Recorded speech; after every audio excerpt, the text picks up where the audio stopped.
How do we become a really good attacker when we don't have a great pass or we don't have a great dig? In this video, we're gonna show you how to create a great offense even when your first touch isn't really that good. Let's get into the details.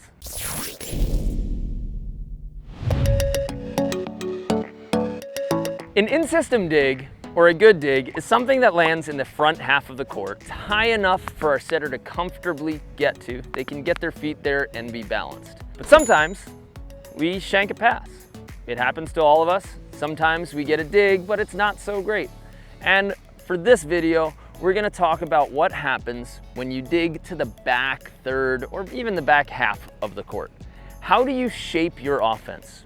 Where should you go to create the best scoring opportunity? We're gonna divide the net into 5 zones. The outside is going to be called outside. Then the next fifth is going to be called push. We're not gonna use it as an action right now. We're just gonna use it as the name of a set. The middle of the court, the middle fifth is gonna be called middle. The next zone is gonna be called push, and the last zone is gonna be called outside.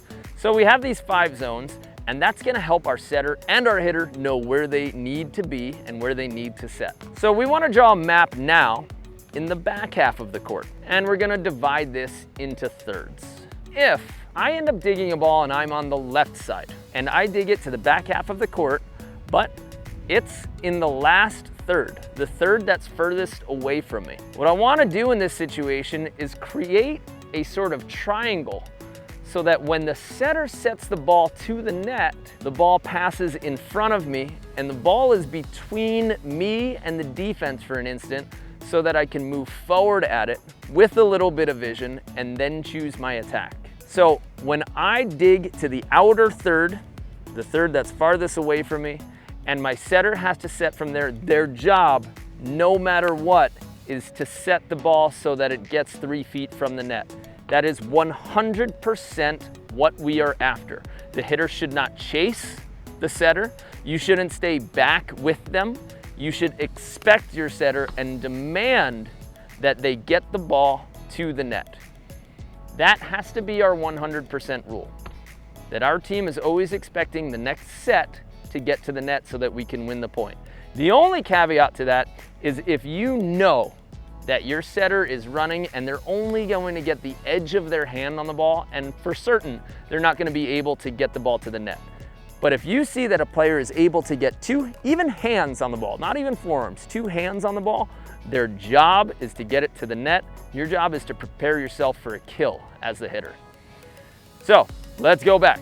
Outer third of the court, and it's in the back half. When the ball is dug or passed here, I need to call for a push. The hitter needs to call for a push. That's gonna be the second fifth of the court. What this does, once we position ourselves correctly, is it's going to create a nice triangle for us that's not too far from the setter, because the further that the setter has to set, the less accurate they can be. So we don't wanna be max distance. That's why we're gonna call for the push. And what we're gonna do as a hitter is get ourselves, if we're on the left side, to the sideline, creating a nice triangle from where our setter is to where they want to set. So we dig the ball in the outer third in the back half of the court. My job is to scream push, and then I'm going to get my body prepared to hit that push. So I need to create the triangle and open up space for my right arm so that I can attack that ball when it's set perfectly into the push zone. If the ball is dug to the close 2/3 and I'm on the left side. So basically I'm on the left side and I dig it on top of me or to the back middle of the court. The next set that I want to call for is outside. I want that ball to end up in the last fifth of the court on the net. Now, in order to open up my hitting window and make sure that my right arm is available and I can see the defense at the end of the set, I need my feet and my body to get physically outside the court. When you call for an outside set, your feet as a left side with a right hand must be outside the court before you call for that. I cannot express how important that is. You have to call for sets that lead your attacking arm so that you're in the best position for power and swings. We can flip this for our right sides. So normally when we're in system, a right side likes to move in a straight line because it creates that straight line for the right arm, and it's easier to set my hitting window. But that kind of all goes out the window once the ball is in the back half of the court. So when the ball's in the back half of the court, now as a right side, I'm going to create those similar angles that I created on the left side. But they need to be a little bit skinnier, because if I go as wide as the left side, when I'm on the left, I can hit balls from over here all the way to in front of me. But when I'm on the right side, it's very tough for me to attack down the line if my body is traveling this way. So I'm gonna orient myself to the net, making sure that I'm coming in at a soft angle, and then I'm gonna use those same rules. When I dig to the far third, I'm a right-handed right side, and I dig to the left third in the back of the court, I'm gonna call for a push. I'm gonna leave myself right about that sideline with a soft angle coming into the court so that at the last moment, once the ball gets in front of me, then I can see the defense behind the ball, and then I can go for my attack.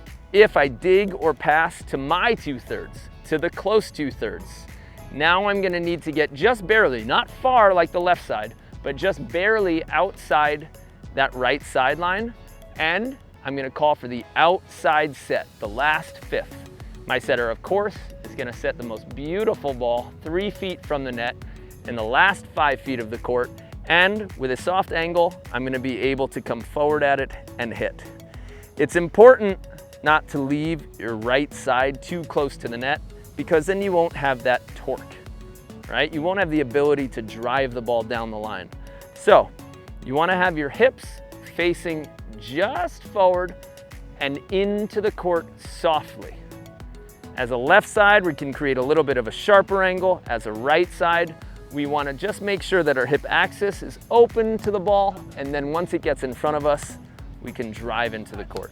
Now I know that that's tough to see, hear, and explain, but the moral of the story is that when you have a pass or a dig that is in the back third of the court, you have a very specific place to go in order to get your kill. Great setters will put you back in system. That's their job. The setter's job is to be the repairman and to fix it and make a perfect set. Your job as a hitter, once you create a bad dig or a bad pass, it's not to sulk, or say, just up, I'm with you. That won't get you the next point. What's gonna get you a kill is positioning yourself, getting yourself to the hitting zone and calling for the right set so that your setter can give you the perfect ball to get a kill in that situation. So your pass or your dig sets the table, and you just gotta figure out how to eat dinner. Make sure that you get yourself at soft angles, use your push and outside sets, and it'll help you a bunch. As a left side, sometimes we pass the ball to the opposite antenna, the sideline far from us, but the ball's still in the front half of the court, so we still have a really good opportunity at offense. Now as a left side, instead of shuffling out like I normally do, I'm actually gonna get that 10 feet of width from my setter. So they're in the front half of the court, but they're in the opposite sideline. Now I'm gonna move to them. And I'm going to call with you or straight up. That's gonna encourage them to set my right arm, and I can come forward and attack. So while it's not a perfect pass, it's still in the front half of the court, and I can still use my left side angles, so long as I call for the correct set. And you have to call for the set that is on the right side of your right arm, the hitting side of your hitting arm. So if you pass forward and too far to the antenna, that's fine. Just get yourself at 10 feet of width. Make sure that you don't chase your setter. You stay back behind half court, ready to attack that ball. As a right side, sometimes we pass too far to the opposite antenna on the left side of the court. The ball's still in the front half, so we're okay there. Our vision is going to be fine, but a lot of times players make a big mistake and they start running and accelerating at their setter at a diagonal. So instead of being ready to attack, all you're doing is chasing your setter. You're not preparing for the hit that they're about to create. So a right side's job, when you pass to the opposite sideline accidentally, or you dig to the opposite sideline accidentally, is to shift over and make an L pattern. You want to get basically as far as you can over in the court laterally, but make sure that you stay behind half court and then call for the correct set. Usually it'll be tough to get all the way across the court, so get just on the left side of middle, face the net, and then tell your setter, middle, middle, middle.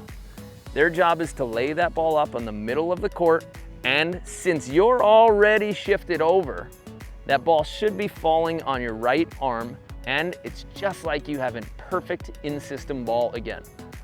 So when a left side passes to the opposite antenna and it's in the front half of the court, just make sure you have 10 feet of width, but you stay behind half court and you call with you or straight up.